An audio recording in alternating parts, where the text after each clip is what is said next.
Assalamu alaikum wa rahmatullahi wa barakatuh. Brother and sister, welcome back to Islamic Notes channel. American film director converts to Islam because of Surah Maryam. Mustafa Davis was born and raised in the Bay Area of Northern California. He is now known as a filmmaker and artist worldwide. As an artist, Davis loves beauty, and the most beautiful beauty in his eyes is the smile of a simple, sincere man who led him to Islam 16 years ago. It all started on a Wednesday in May 1996. Davis met a friend on his way to campus. Davis later found out that he and the man named Whitney Cannon were taking the same French class. Then, knowing that Whitney was an artist and musician like him, Davis often spent time with her, especially in the piano room of the campus music hall. For a semester, by sneaking, he and Whitney spent time in the piano room, then playing music or talking about spiritual issues there. At one time with Whitney Cannon, Davis was eating sushi at a Japanese restaurant near campus. On that occasion, Davis made a confession that he was tired of the life he was living. "I want to get my life back on track," he wrote in a note on his Facebook account. According to Davis, his lifestyle at the time was keeping him from success, and only religion could change his life. "I have to go back to church," the former Catholic said. Suddenly, Whitney asked if he had ever thought about Islam. Davis answered no, and told Whitney that Islam was an Arab religion or a black separatist movement. From a lot of information and events, Davis only had a negative stigma about the religion in his brain. "Besides, I had never seen a good and devout Muslim at that time," he said. Getting a negative response from Davis, Whitney then told about her older brother who converted to Islam. From her brother Whitney, who was not yet a Muslim at that time, said that Islam is not only for Arabs and is a universal religion. Whitney then asked Davis a new question. "Do you know Muhammad?" Davis claims to know only one person by the name of Muhammad, Elijah Muhammad, one of the main leaders of the Nation of Islam. Whitney then explains that there is only one man named Muhammad who is the true prophet of Arabia. "You should know him," Whitney says. Hearing the word Arab, Davis was not interested in getting into a further conversation about Islam. He then ended the conversation and went to his workplace, because Davis worked at night. Coming home from work, Davis stopped at a bookstore to buy a Bible. As he passed a row of shelves themed Eastern philosophy, Davis's gaze suddenly fell on a green book. The name Muhammad was written in gold embossed letters on the cover. He thought for a moment, then took the book from the shelf. Davis's curiosity was piqued when he read the small headline under Muhammad, which read, "His life from the earliest sources." The term earliest source intrigued Davis because he was well aware of the theological debate about a number of errors found in the Bible.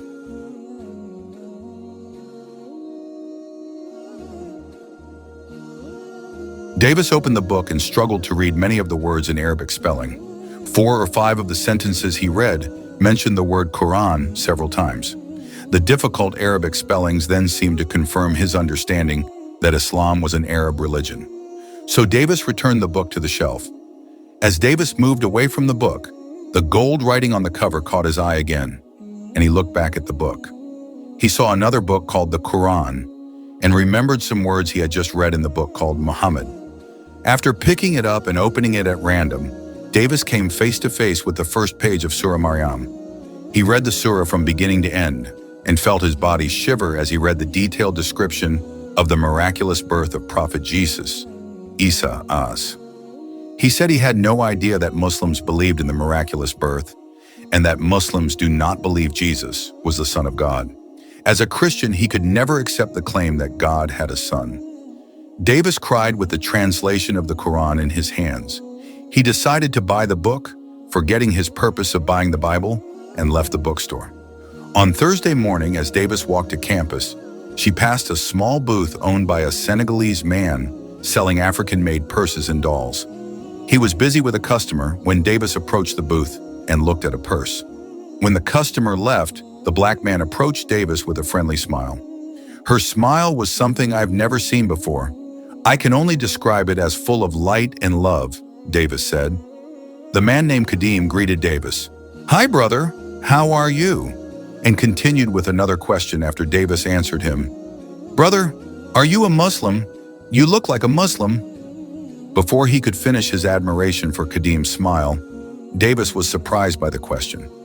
He answered that he was not a Muslim, but had just bought a Quran the night before they met. Kadeem's smile grew. He approached Davis and gave him a hug while continuing to say, "This is so beautiful, my brother. This is great. I am happy for you. This is a sign from Allah. You make me so happy, my brother." Davis's amazement did not end. When it was time for Zuhur, Kadeem asked for his help to guard his stall while he prayed. Davis agreed and skipped 2 classes that day. "I have never met someone as sincere as him, who smiled at me, hugged me, and said he was happy for me," Davis added. It was while he was with Kadeem that a Pakistani student approached and greeted the Senegalese man. Like Kadeem, he thought Davis was a Muslim and was delighted to hear that Davis had read the Quran. He then offered to accompany Davis to see the mosque, and Davis accepted.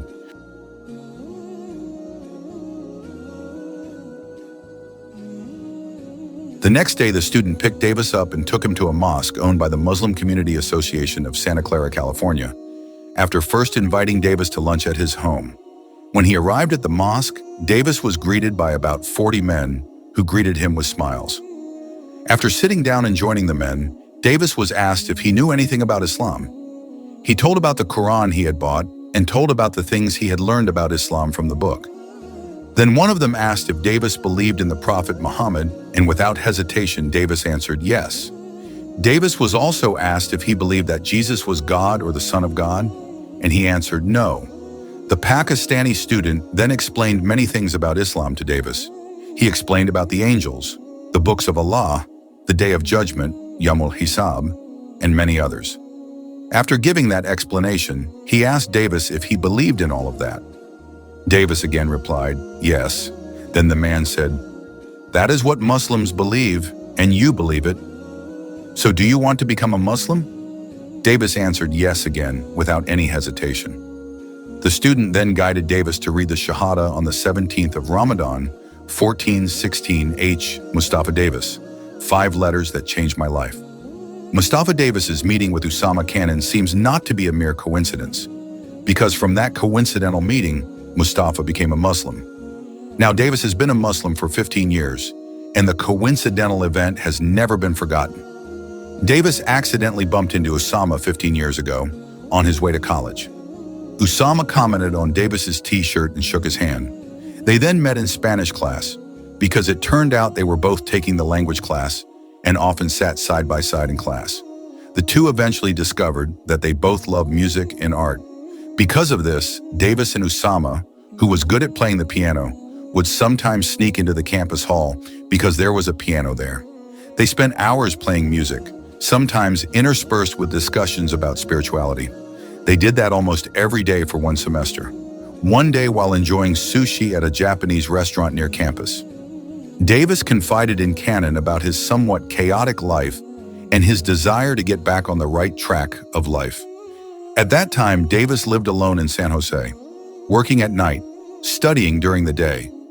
Davis felt that his past was a burden that always haunted his life and began to think that to overcome all the problems of life he experienced by returning to church, living a religious life again.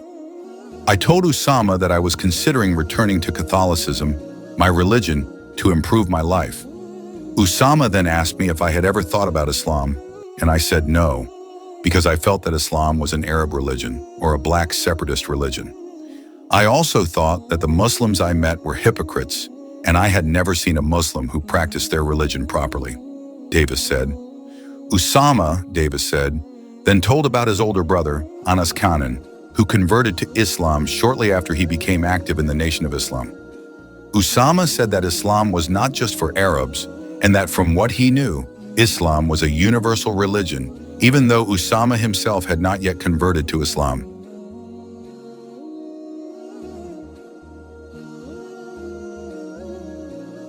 In the conversation, Usama also asked whether Davis knew about the Prophet Muhammad ﷺ, and Davis replied that he only knew the figure of Elijah Muhammad.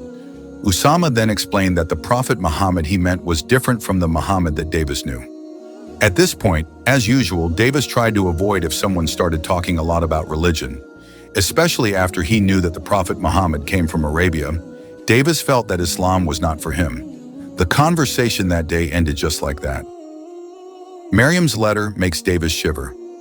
One evening after work, Davis went to the bookstore to buy a Bible. He passed a shelf of Eastern philosophy books and saw a green-covered book with Muhammad written on it in gold letters. He stopped and thought for a moment, then grabbed the book. The full title of the book was Muhammad, His Life Based on the Earliest Sources, written by Martin Lings. What caught my attention was the word earliest sources in the title. I was going to buy a Bible there, and I knew there was a theological debate about errors in the Bible, which also bothered me a lot. So I opened the book, Muhammad, and even though I had a hard time pronouncing the Arabic names in the book, I tried to read a few lines. The 4 or 5 lines I read mentioned the word Quran several times. The Arabic names I read made me feel even more that Islam was an Arab religion and not what I wanted for my life. I put the book down, Davis said, but as he walked away from the bookshelf, the golden letters Muhammad reappeared before his eyes and made Davis return to the bookshelf. This time, Davis noticed a book titled The Quran. He wanted to ignore the book, but he remembered that the word Quran was mentioned several times in Martin Ling's book that he had just read. Davis finally took the book, The Quran, and opened a page at random, and coincidentally, the one he opened was the first page of SURAH Maryam. Davis read the translation of the letter from beginning to end. When reading the contents of SURAH Maryam, which told the story of the birth of Prophet Isa, David felt his body hot and cold. He did not expect that Muslims also believed in the miracle of the birth of Jesus, which was believed in Davis's religion. But Muslims did not believe that Jesus was the Son of God like Christians believe. So far, even as a Catholic, Davis considered the teaching that God had a son to be unreasonable. Without knowing why, Davis broke down in tears in the bookstore while reading the Quran she was holding. She decided to buy it so she could read more about what Muslims believe. In the emotional state of the situation, I completely forgot about buying the Bible and left the bookstore, Davis said. Strange events in a day. After buying the Quran, the next day Davis went to campus, and on the way he passed a small shop owned by a Senegalese man who sold handicrafts, wallets, and African dolls. Davis was interested in looking at the wallet. The Senegalese man greeted him. "Hello, friend. How are you?" Davis replied, "Fine, thank you." Davis said. The Senegalese man then looked at him carefully, smiled, and asked a question that surprised Davis. "Buddy, are you a Muslim? You look like a Muslim," asked the Senegalese man. Davis was shocked. So far, no one had ever thought he was a Muslim, and last night he had just bought a Quran. Davis replied that he was not a Muslim, but he had just bought a Quran last night.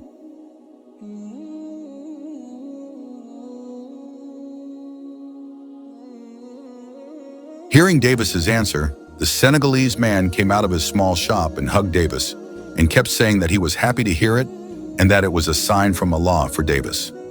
The Senegalese man's name was Kadeem. Kadeem had asked Davis to watch over his shop while he performed ablution and performed his prayers. Kadeem told Davis that as a Muslim, he was obliged to pray 5 times a day. Once Davis said he was willing to help, Kadeem showed him the box where the money was kept, told Davis the prices of his goods, and then went to pray. For about half an hour, Davis guarded Kadeem's shop. While waiting, Davis kept thinking, "Who is this man leaving his money with me? I could have run away and taken the money, and he wouldn't have been able to catch me." Davis wondered why Kadeem didn't worry about that possibility, entrusting his money to a stranger. Kadeem returned from prayer, and Davis saw Kadeem's face glowing. He hugged Davis and thanked him. Davis then said goodbye and headed to campus. Upon arriving at campus, Davis was again shocked when a Pakistani student greeted him and said hello, then asked Davis, "Are you a Muslim?" This was the second question in one day directed at Davis. Davis replied that he was not a Muslim and asked why the Pakistani student asked that. The Pakistani student simply said, "I don't know. You look like a Muslim." This incident made Davis wonder in his heart. Davis told the Pakistani student that he was currently reading the Quran. The Pakistani student was very happy to hear what Davis said and asked if Davis had ever been to a mosque. Davis was honest that he had never been to a mosque, and he accepted the Pakistani student's invitation to go to the mosque the next day. They exchanged phone numbers.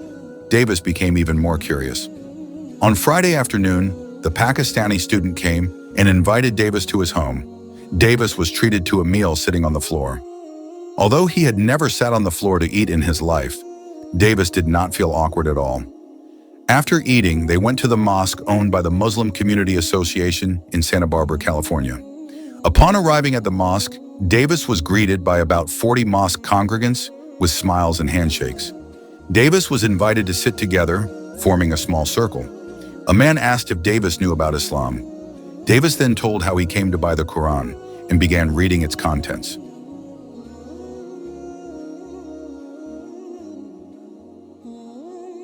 Davis was asked again if he believed in the Prophet Muhammad.